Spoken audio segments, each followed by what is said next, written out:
संजय उवाच एवमुक्त्वा ततो राजन् महायोगेश्वरो हरिः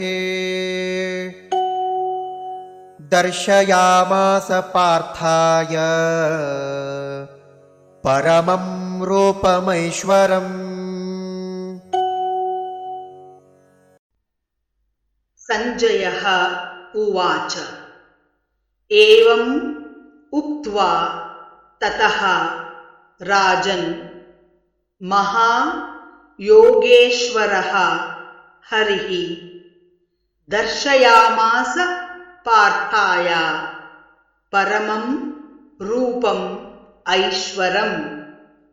संजय उवाच एवमुक्त्वा ततो राजन् महायोगेश्वरो हरिः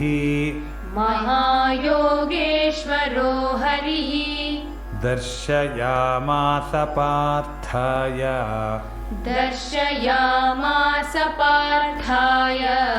परमं रूपमैश्वरम्। एवमुक्त्वा ततो राजन्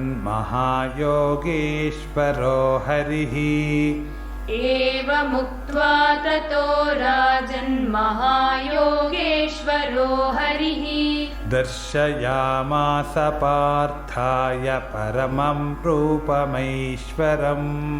दर्शयामास पार्थाय परमं रूपमैश्वरम्।